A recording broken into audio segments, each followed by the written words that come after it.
This week on Pit Stop with Don and James, we look back at the history of Zandvoort, we look forward to Cadillac F1, and we recap the standings as we finish the summer break.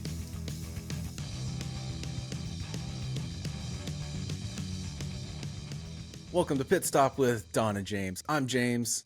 And I'm Don. Hey man, how's it going this weekend? Yeah, it's going pretty good. Can't complain too much.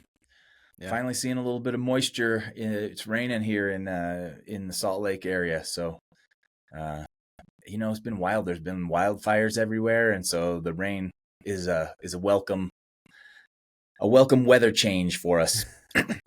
Yeah, we're supposed to actually get some rain coming here Monday on Tuesday.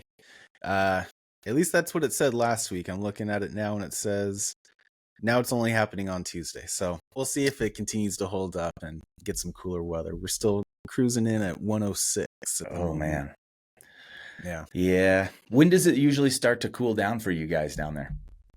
Not till October time, quite honestly. So we've got maybe another month of really hot weather. Yeah. Dang. Well, it's this system has like cooled things down here in Salt Lake, dropped probably 15 degrees since yesterday, and then just the rain is needed. It's really dry. I heard something about it being the driest summer in a long time, like 100 years or something here. So oh dang. Yeah, pretty crazy. But in other news too, like I'm wearing my Man City hoodie because English Premier League started up since the last time we talked, which is another little passion of mine, and I think you're pretty into it too. We're rivals. I'm a Man City fan. You're a Man United fan. That's right. So, if you know what happened in the Man City versus Tottenham game it was yesterday or today, I think, and I haven't seen it. I'm at halftime, and it's not looking good for Man City. But after we're done, I'm gonna go finish watching the game. So don't spill the beans if you know what happened. Fine. Well, Man City won their opening match, if I remember correctly. That's right. And pretty good. I think it was 4-1, something along those lines. Yeah, it was either 4-1 or 4-0. It was a pretty hefty lead. And then, and then we had to face Arsenal in our opening match. And surprisingly, we only lost 1-0. Or 1-0. 1-0. Yeah. 0-0. 1-0. Yeah. Yeah, 1-0. Yeah, we gotta say it like we're like gotta say it like I know what I'm talking about. Englishmen here. Yeah, I lost 1-0 to Arsenal in our opening match, so not as bad as it could have been. But how'd Arsenal still lost on opening day?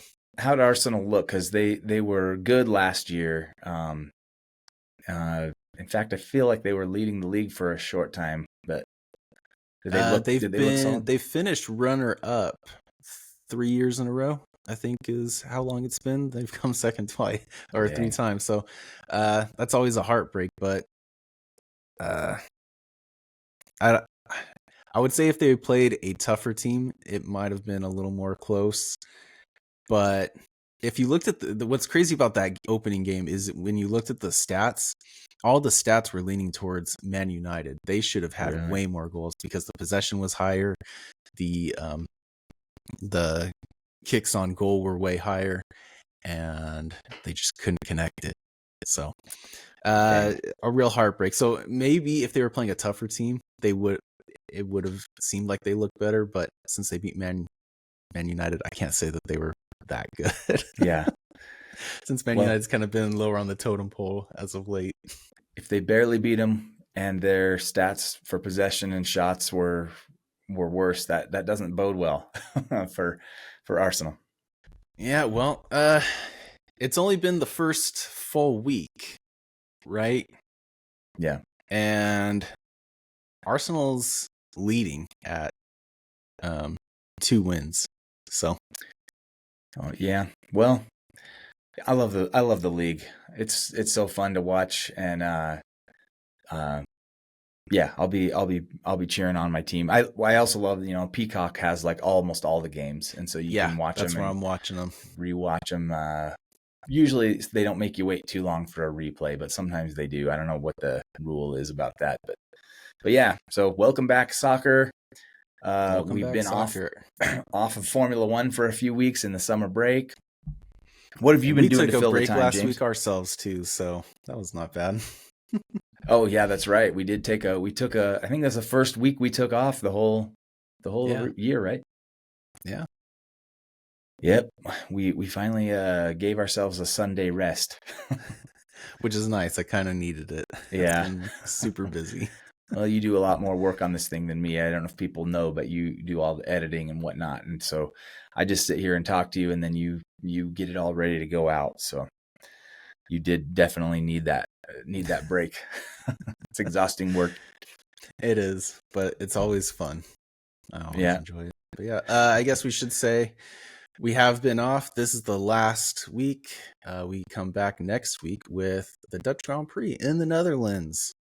I gotta say, I'm really happy that they have re-added this track into the rotation. I didn't think I would like it, but man, it is just a great looking track. I think it would be up there with one of the better tracks on the calendar.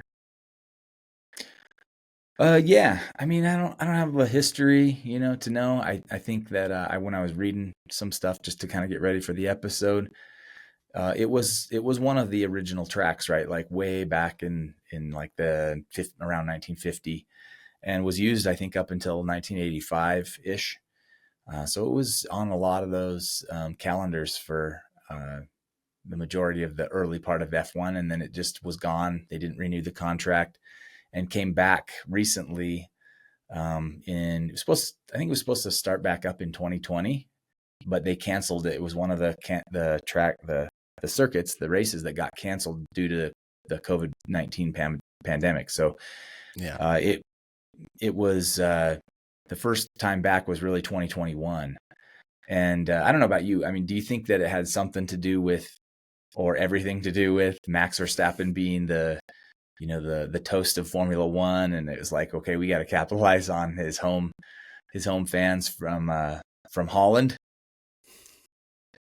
I would argue that yeah, it is, but in the same way, I think Lewis Hamilton probably could have gotten Brands Hatch back on the calendar if he really wanted to.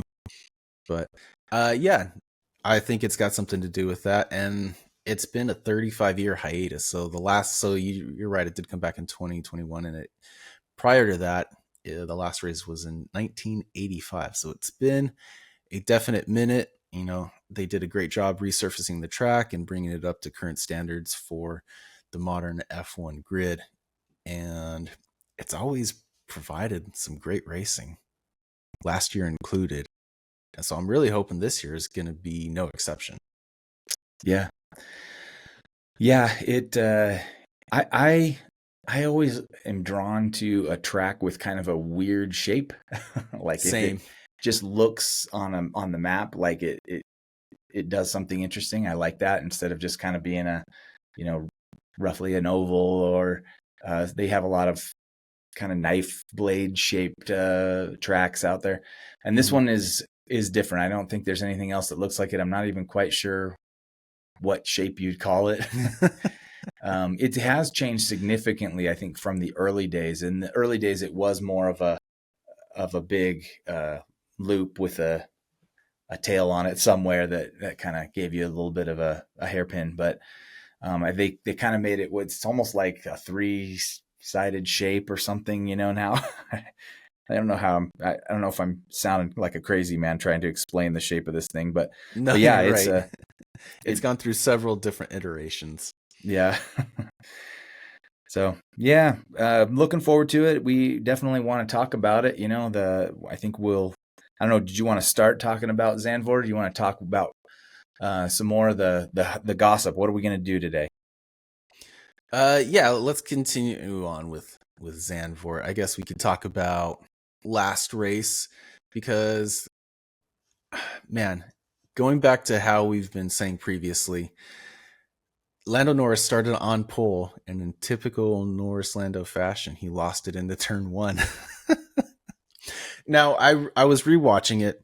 I rewatched the race from last year, and he actually had a really good reaction time. He was right there off the line, pretty stinking quick. But for whatever reason, it was just the McLaren itself that could not hold on to the pole position, because even Oscar Piastri, who was starting in third, he lost out to George Russell, who was in fourth going into turn one. Now, I think there's other factors in that. If you're in an odd place on the starting grid, then you're starting on the outside into the right-hander. So automatically, Max Verstappen and George Russell already had the inside line, giving them the race benefit. But they still just could not keep up coming off the line. Yeah. Yeah, I saw that in the broadcast. They put up the reaction time of Max and Lando being exactly the same, like a 0.28. And this kind of brings up something we talked about in an earlier episode. I brought up how on certain tracks, being in pole position is not in the best place for turn one, and right. We went back and forth. You and I went back and forth on it, and we were talking about, typically the pole spot is on the racing line in, there's less debris or dirt and stuff like that. Like it's cleaner there. Allegedly. Yeah. And I remember there being, not necessarily at Zandvoort, but a different race, somebody asked Max about this very thing too, and he said, no, I'll always rather be half a car length ahead of of the next car. So that all of that, to say that probably pole position's still the best place to be, right? But we do see that sometimes it's just not in the prime spot for maintaining the lead into a turn one like that. So I don't know. I still think about that. Why can't they just assess these tracks and go, okay, well, if pole position would be better suited for the inside, just switch the grid so you still have the half car length ahead. Exactly. Yeah. Put it over there. But anyway, I don't know. Just another thought. Just another thought. And maybe they don't do it because they want to see insane battles going into turn one, which, if I'm not mistaken, the turn one here is very interesting. It's like basically a hairpin or a kind of a sweeping 180-degree turn. What do you think about that? Yeah, it's not exactly a sharp hairpin like something you might think of, at the end of China on that long run down to the super sharp hairpin. But it is, you're right, it's sort of a sweeping, long, right-handed hairpin. Yeah. The way the new track layout is, it's almost as if it's a cross between Hungary and Spa, is how I think about it. Because you got these little short chutes that are very sweepy, almost exactly like how it is with Hungary. But you also have a lot of elevation change like you do with Spa. And you have odd corners, a lot of banking corners. I think this is the only track with banked corners. Oh, really? If I'm remembering that correctly. At least on the current one. Still hanging on to the banked turns there, huh? I love the banked corners. I wish there were more of them, quite honestly. Yeah. Heck yeah. Yeah. Yeah, it's it's an interesting track. I still like Spa better. But as we've talked about, Spa can be a hard place to get to see overtakes too, so it is, and I didn't think we saw an exceptional amount of overtakes last year in this race. But there was a couple of doozies for sure that caught my eye. So just to kind of run down a little bit. What's that? Lap 40? Yeah, man. Was that when lap 40 was when 3 cars passed K-Mag, like in the same spot? 4 cars passed him. I missed who the fourth was. Oh, because Stroll got around him too, right? Yeah. Yeah. I mean, that's got to feel bad for K-Mag. But yeah. Yeah, it was Albon, Gasly, and Alonso, and then at the very last second, Stroll snuck past him too. Yeah, pretty crazy. And they went 3 wide, and I mean, you just don't see that. But so that was kind of a cool thing. They weren't battling for anywhere near the front. It was it was a bit of a position battle for the final point, right? Yeah, It for was like 10th. P10, 11, 12. Yeah, so just maybe to further set that up, they're coming out of the very last corner, which is that long right banked hander, all the way running down to turn 1 and coming down the front straight. All 5 of them are right there, right behind K-Mag, who had been running long on hard tires. His tires were pretty much spent and did not have the speed because he is leading them going down the front straight, and they come 3 abreast with Albon and Gasly. Gasly all actually passes K-Mag and Albon coming out of the first corner, and Alonso and Stroll just snuck right by him. The thing about that is when they were going past Kevin Magnussen, it's like he wasn't even there or really even trying. Like they just blew so fast by him. It was Yeah. unbelievable. But I think that was the highlight of the race, Yeah, quite you're probably honestly. right. Especially because you don't see 5 cars battling it out for one position Yeah. all too often. Yeah, no, I'm not going to argue with you there. I mean, I think that the fans might have, because they were Dutch, might have been would argue that the very start of the race was their favorite part. You know, Max going from P2 to P1, and he held on to P1 for what was it, about 18 laps, something like that, and Yeah. then Lando caught him again, and then the McLaren was freaking gone. So you know that was another thing that I think maybe was interesting about this Grand Prix. With McLaren, this was kind of like a major turning point, I think, where the tide sort of swung toward McLaren, and it was clear that they had the fastest car out there. I think this was so Lando won last year, and I think it was only his second win ever when he won that one last year. So yeah, I think it was kind of a turning point for Lando as well. I don't know what you think about that, but that's what it seemed like to me. Yeah, because once he got by him, it wasn't long after that he was already about 3 or 4 seconds ahead. You know, Yeah. Max really had been holding him up. And Lando finally got the right moment. I think Max was complaining about his tires. Yep. They just weren't holding up on him. It wasn't a super over the top, gap between them. I mean, he finished the race 23 seconds, 22.8 seconds ahead, which I mean is an eternity in racing, but it's not like, we were talking about races from the 80s where, the Williams were the only guys on the lead lap. Yeah. So it's not as bad as it could have been. But by modern standards, I guess you could say it's pretty heavy. 23 seconds is a pretty long time. Yeah, I think that's a convincing win for the McLaren over the Red Bull, which had been the dominant car for quite some time, right? So I found it was a sound thumping that the McLaren put on that one, and it would have been better, probably even longer, had Lando not stinking chunked the start. However, however he managed to chunk that. So Yeah, and it was kind of a mixed bag last year, and just overall for the season in terms of who was winning, because we had Verstappen. He obviously won the championship, so he had a majority of the points. But Sainz also had a couple wins in there. Norris, Leclerc, Piastri, Russell, Hamilton, all those guys had a win last year. Max just happened to get more of them, but it was a pretty good mixed bag. Because I was looking at the results. Max won in Spain, and then he went all the way down to Brazil. So I think let's count it out here, 11 races without a win. So it's a pretty hefty chunk where he just was not on the top step. sure, yeah. Yeah, so it was a pretty good season last year, all things considered.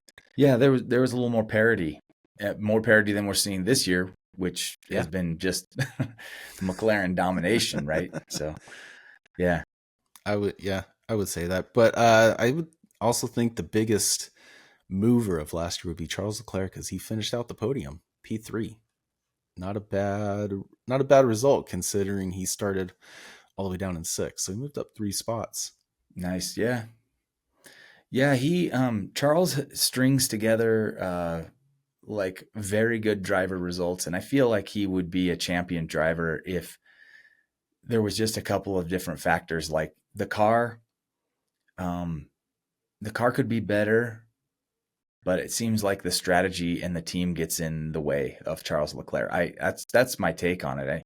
I mean, Yep. the guy is good, a good qualifier, and he's a very good, maybe just a hair off on race pace. I don't know. Like he seems like he's got a pretty good um, repertoire, I guess. Not just qualifying, not just doing well on the race. So, yeah, I like to see stuff come together for Charles Leclerc, and I want to see him contending for the championship. Yeah, man, I would love to see him succeed, and I think he's had just a few opportunities this year to succeed, and it seems every time he gets a little bit of opportunity staring him in the face, Ferrari itself just comes running in and shoves it out of the way. Yep, yeah, they're starting to get a reputation for that. I mean, I don't know, maybe they've had it for a long time. I don't know Starting. for sure. They've had it.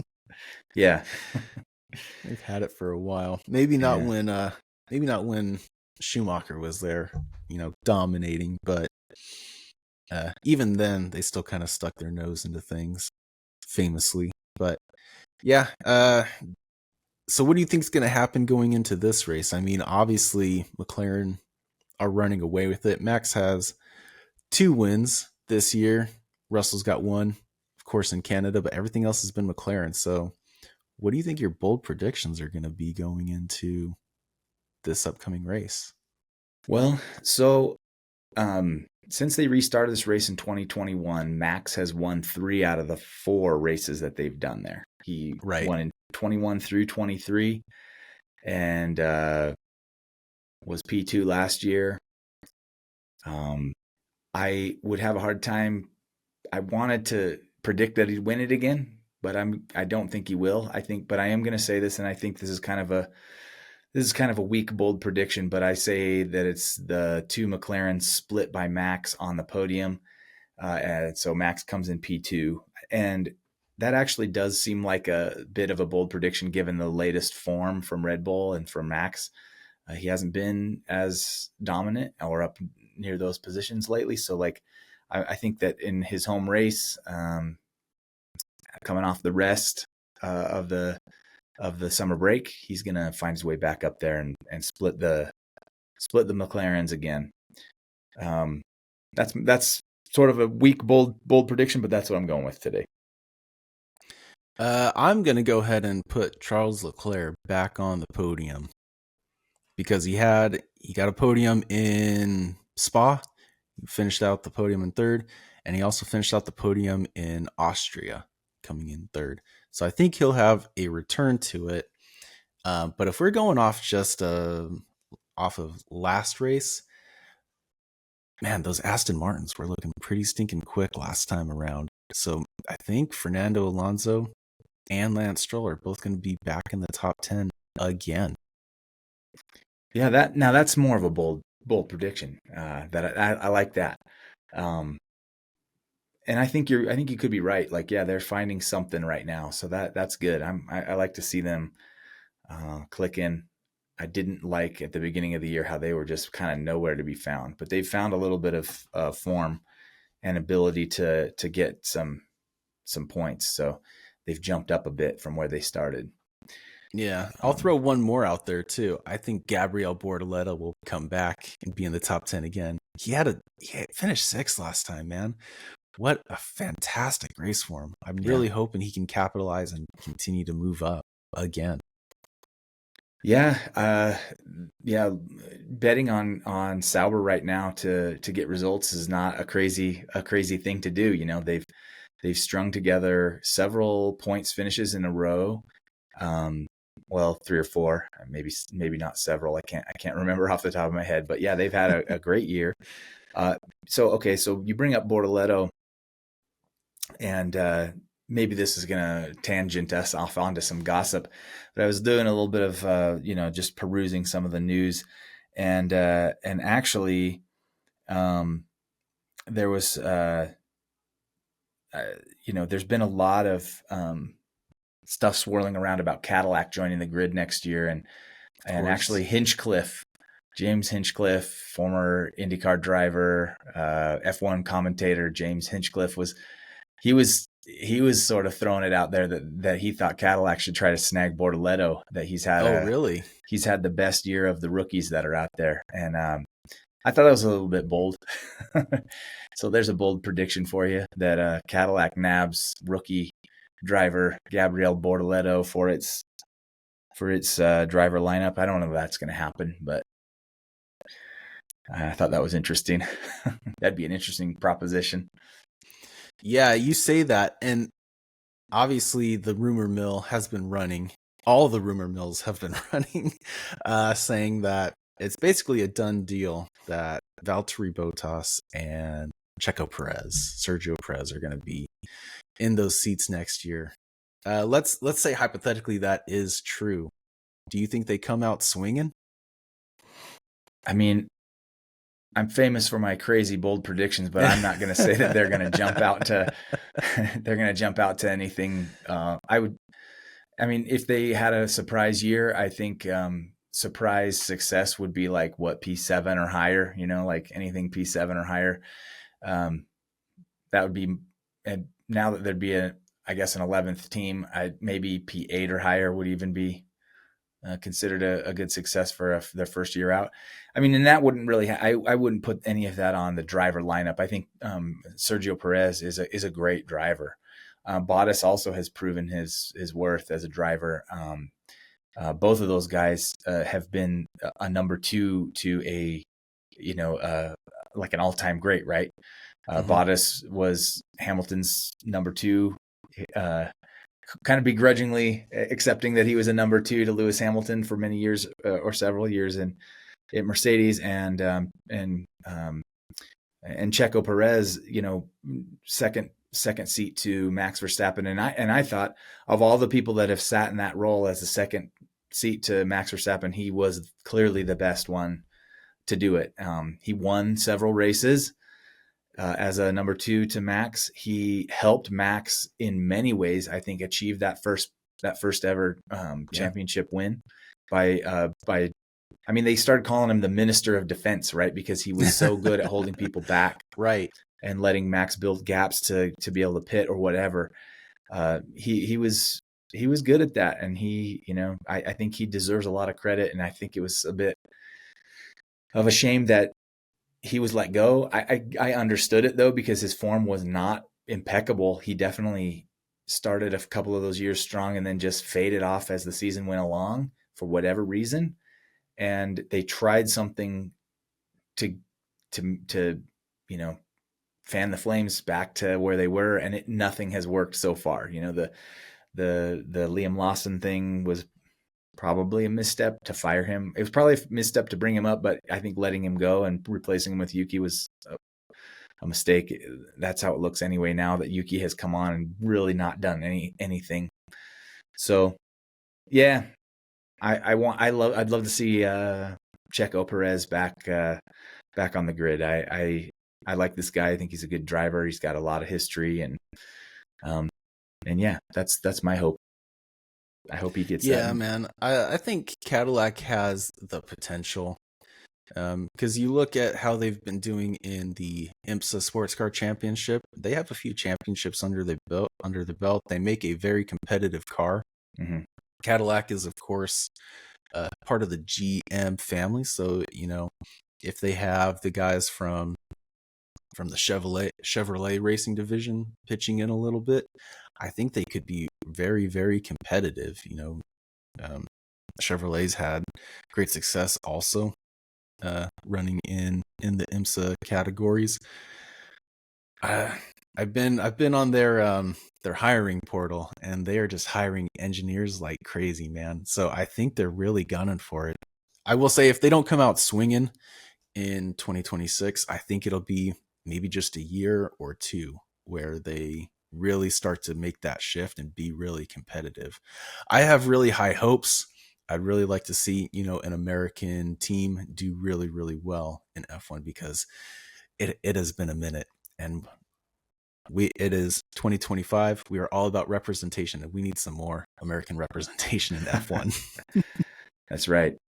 Well, I'm with you completely on. I don't expect a whole lot the first year.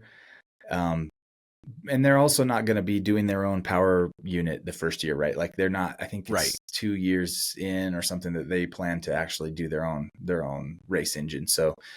Um, so that's when I think that maybe they'll pick up a little more traction. But I do think that the driver lineup of Checo and Valtteri is good because they're both experienced drivers and they both I think are very hungry. And I mean, maybe I didn't close this or fill this in when I was talking about them being number two. They're going to be hungry to be the number one driver. Both of them Right. is right. Um, so I think we see them, coming out, the drivers coming out swinging. I just don't know that the car or the strategy will necessarily be there. But this kind of brings up another question about it. We talk about the driver. What about a team principal or person running that racing division? I've seen some stuff thrown around. We've got Christian Horner, of course.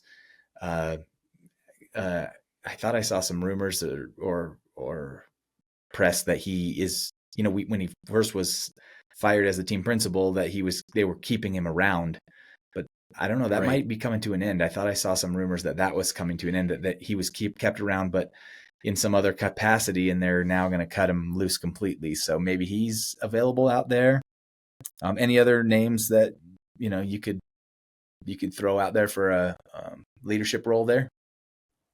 Man, that's hard to say. I think if they were able to afford Christian Horner, I think it'd be a really good addition to have on the team. But I mean, there's been a slew of people that have been let go from team principal positions that I think could be a really good ad. Uh, Maybe Otmar Snaffauer. I'm totally mispronouncing his name. But he was the head of Alpine or Racing Point for a good minute, and I think he might be a good addition. He, especially if he has some real money to play with, I think he would be a great guy to have there. Realistically, I think in terms of team principals, I think on the current grid, Zach Brown is probably the best team principal at the moment. I guess he's more of the CEO. Yeah. With Andrea Stella being more of the team principal. Yeah. But I think those guys are probably the best. I would put Toto maybe the second, and James Voles is the third best on there. James Voles has really turned around Williams. He's done such an amazing job. And so to have somebody compete with those guys, I think you really would need Christian Horner to step in because he's the only one that's kind of been at the top like they have. Yeah. I mean, Gunther Steiner's out there. Gunther Steiner. he could be a fun addition. Worked with an American team before, so maybe that would be a good. I don't know that he wants to come back, to be honest. Yeah. Cyril Abiteboul from Renault I don't know what he's up to these days, but he was sort of a surprise firing from them.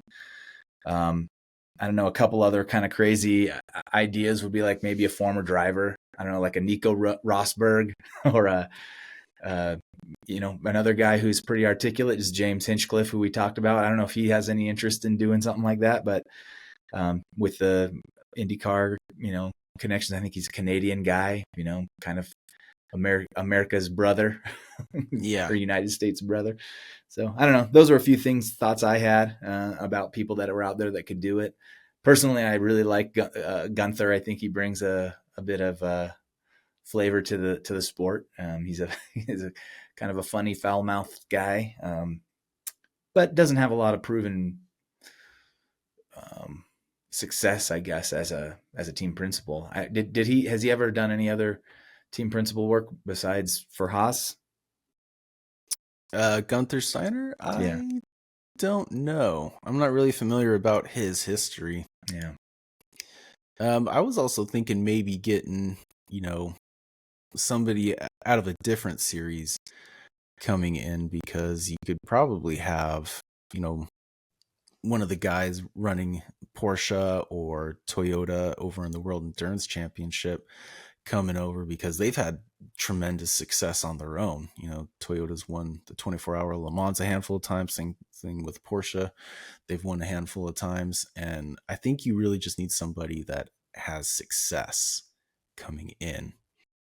I will say, you mentioned Christian Horner being a possible for Cadillac, and I think that's he might be the single biggest target, right? If you want to go all in on money and get somebody who's done this for a long time and had a lot of success, he would be a guy to focus on.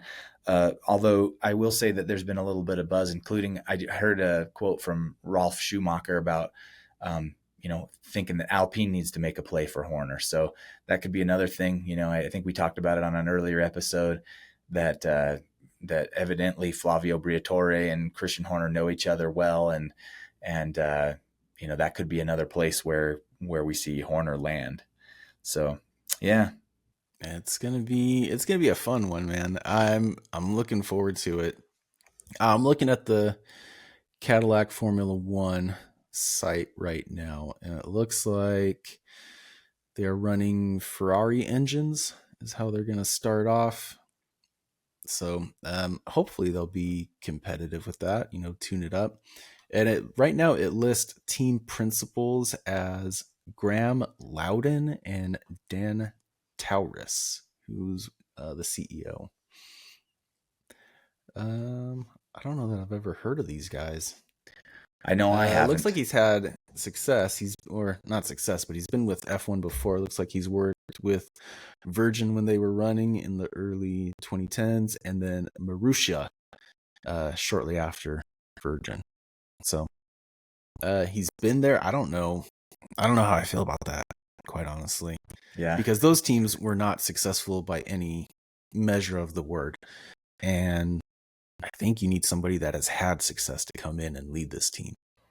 Yeah, I think that you're right there. I mean, you got to try to put together, I think, feel like you have to, as a new team, eliminate as many of the unknowns as you can. So you bring in experience, that seems like a good way. And I think you can then roll the dice on more unproven drivers or, staff members later once you kind of have your feet under you. That's just my take, but I don't have a lot to go off of just other than gut instinct. This is not a well-researched response or anything. But yeah, that would be what I'd think. You get somebody who can at least help you have good strategy and business side so that you're taking care of the things that you can take care of. And then, you bring in a couple of experienced drivers like Checo and Valtteri, and you could minimize the chaos of the unknown portion of it. So, and then who knows, maybe what they'll end up having to do is in 3 years, they're going to have a Formula One movie and go find a Sonny Hayes to come drive for them.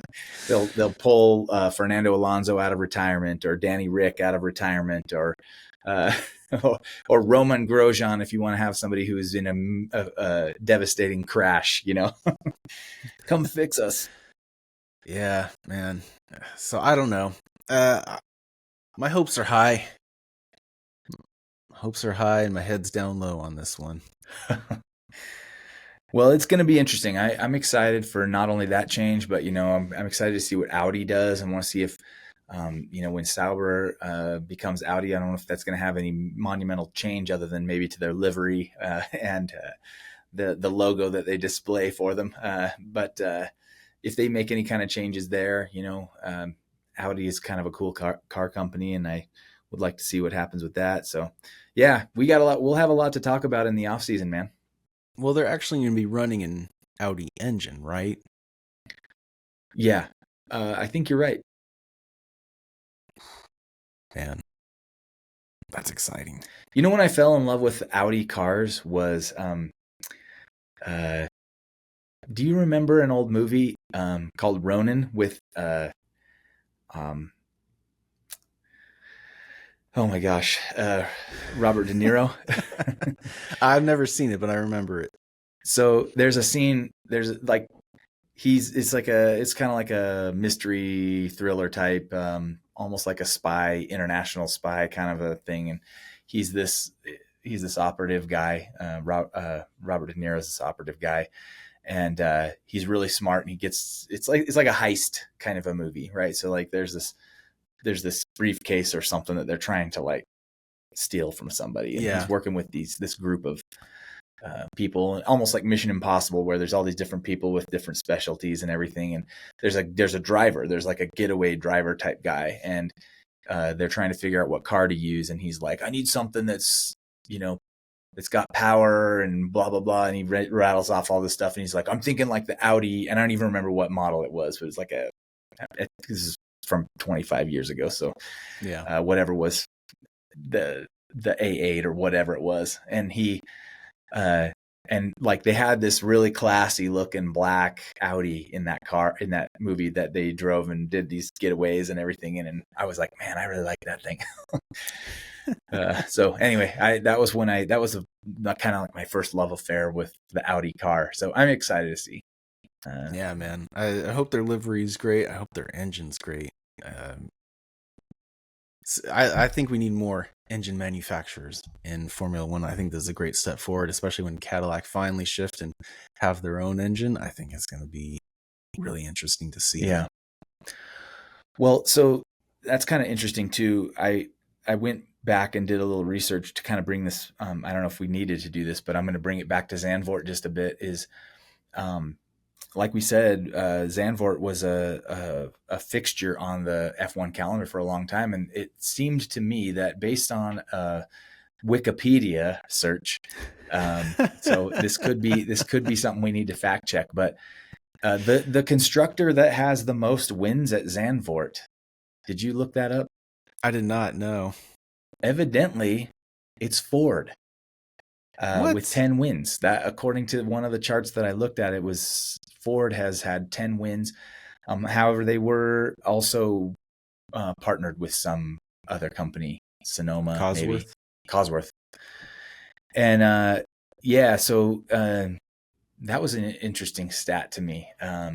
And number 2 was Ferrari with 8 wins. Now, I don't know if there was some of the wins that they were attributing to Ford not necessarily being F1 Grand Prix. I don't know, because one other search said that Ferrari has the most wins, so it was a little bit skewed there. I wasn't quite sure, so we'll need to fact check it. But on the table on the Wikipedia, Ford was listed with 10 wins, the most of anybody at that circuit.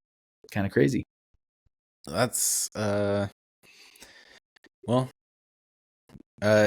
if it is Ford and they were partnered with Cosworth has an impressive pedigree in the racing world. So yeah, you were right. It was Cosworth. Surprised but not surprised.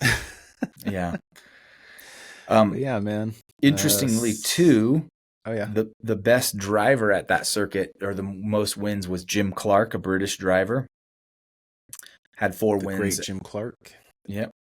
And then behind Jim Clark with 4 wins, so we had a few racers who've managed 3 wins. Max Verstappen, of course, is one of those, and then he's paired up with 2 other greats, Jackie Stewart and Niki Lauda. So, nice.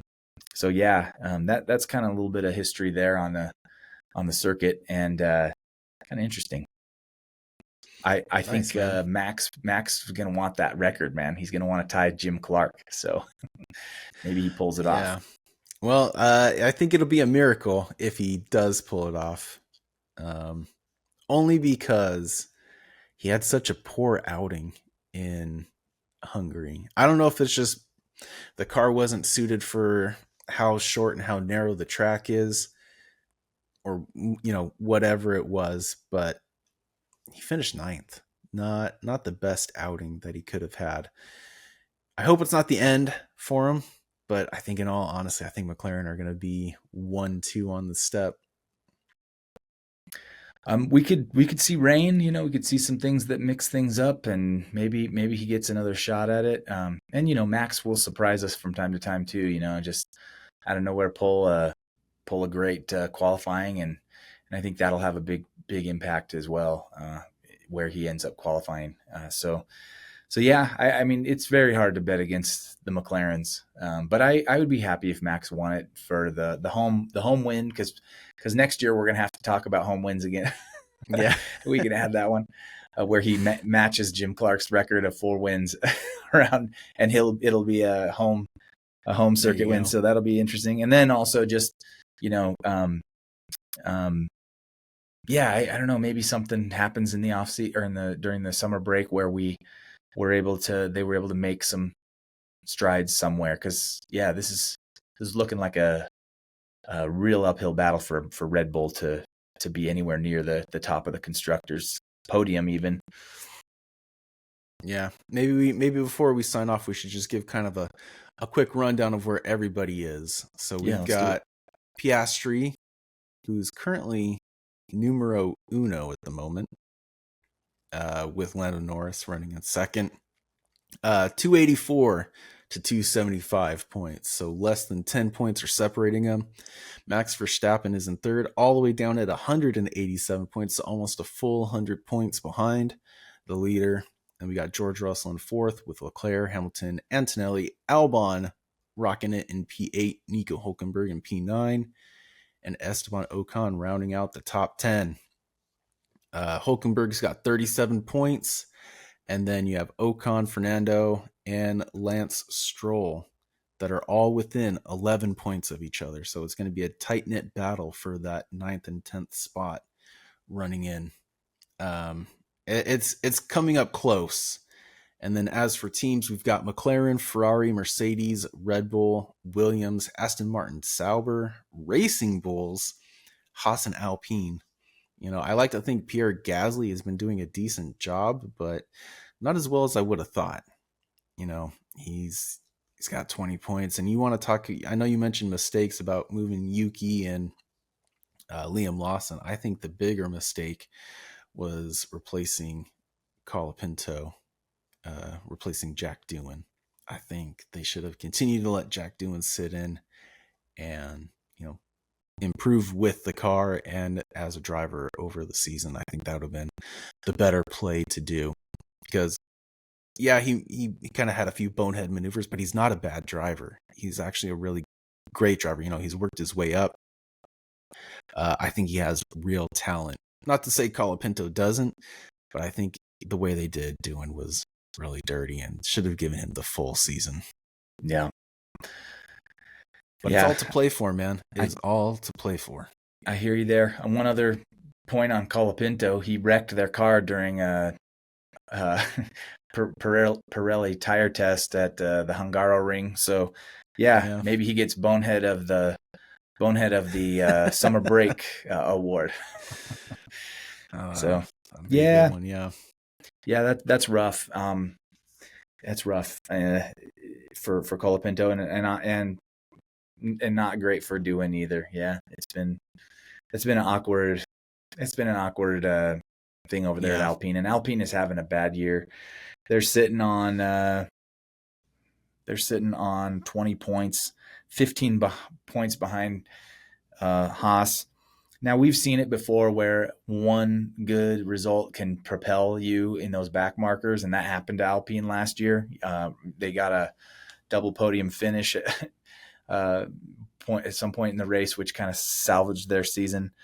But yeah, not good for them, and I don't know. That won't sit well with Flavio Briatore, right? He'll be ticked off about that. So yeah, Franco's the only guy without a point to his name. So, yep, that's a tough one to justify.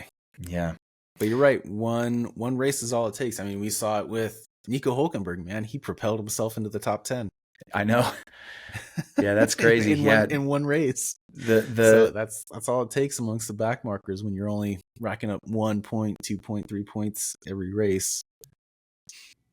Nico in P9 is maybe the biggest surprise of the mid-season here, right? Him or maybe Antonelli in P7, or I mean all of that. P7, 8, and 9 is Antonelli, Albon, and Hulkenberg. I mean those are those are people you don't normally. I mean, cars Right. at least that you don't normally see up there. So very cool. I mean, and the Mercedes you do, but Antonelli's a rookie, so that's why he's surprising there. But Antonelli's getting destroyed by George Russell by over 100 points in the standings.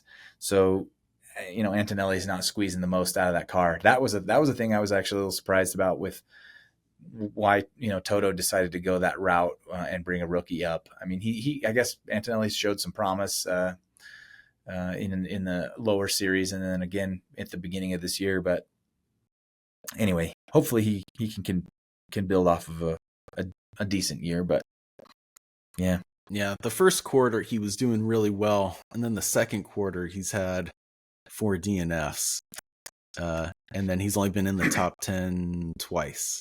So not a really good second quarter, but like I said, we're in the back half of the season. He's coming up, especially after the summer break. We have Netherlands this week, and then the following week we have Italy. They're down in Monza, so we got a back-to-back coming up, which will be really nice. And I hope he's in the right headspace. I hope he can turn it around. Yeah, it's gonna be. Speaking of next race, you're not going to be here next weekend to talk to me. That's going to be a real bummer. I will make sure to go over your bold predictions, though. But we are going to have my dad, Jim Strong, return to the pod. And he'll be hanging out and talking shop. Sounds good. Yeah, I'll be sad to miss it. Be visiting a friend up in the Pacific Northwest. And then, but I'll definitely be looking forward to what Uncle Jim has to say. Well, sounds good, man. Well, thanks for joining me this morning, and say adios. Adios.